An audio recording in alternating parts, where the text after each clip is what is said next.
Good morning and welcome back to Mac in the Morning. First thing out of the box is we want to talk to our subscribers, our new subscribers in particular, saying thanks for coming on board. We appreciate you. We enjoy the views. We're doing better. We hope that if you're watching for the first time, you'll come back again. Like, share, and subscribe. Help us share the conservative message. So the topic today is white privilege. I'm hearing about it all the time. All the time. White privilege, white privilege, white privilege. So I thought about my life, and I got to tell you, I haven't seen it. Not in my life. I was born in Detroit, Michigan. When I was born, we lived in the Jeffries projects. We had to leave because I was one too many. And we never owned our own. My parents never owned their own home. We very often had to get what we did have on credit. So we were always broke, always owing. Many times we had our heat, the gas, the heat from gas and the electricity turned off, sometimes during the winter months. Had we not been renting, we probably would have lost our water as well.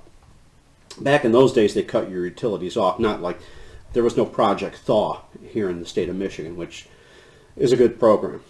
But we had the privilege of having rats eat holes in our steps, so you'd have to be careful not to break your ankle when you went down, that you might step in a rat hole, or because the wood had weakened from the rats chewing on it.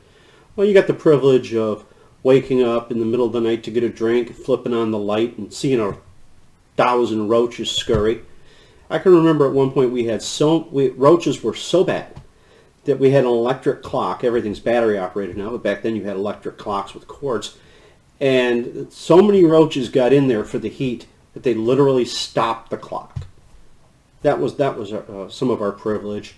We had the privilege of eating the same meal 3 days in a row pretty often to make things stretch. Couldn't own a bike when I was a kid, even if we had had the money for one, which we didn't. It would be stolen from you immediately by the thugs in the neighborhood, black and white. So it wasn't a racial thing. Anybody would steal from you back then to get their drug money. And I'm sure it's no different today.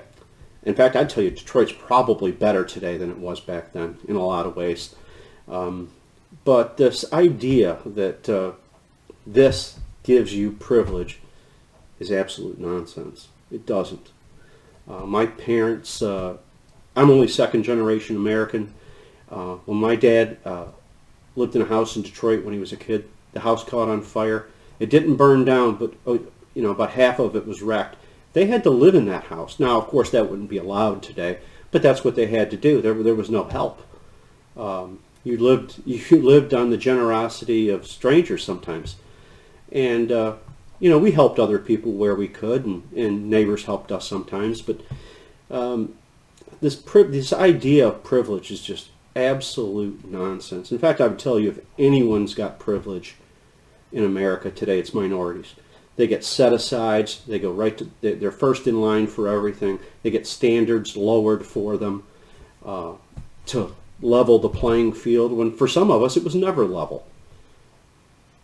That's just my 2 cents on white privilege. I think people have economic privilege, black or white, Asian. Many people do better than white people in this country, and that's a fact. You can look it up. So I'm going to sign off with that, saying be safe, watch your six, and don't tread on me. Have a good one, guys.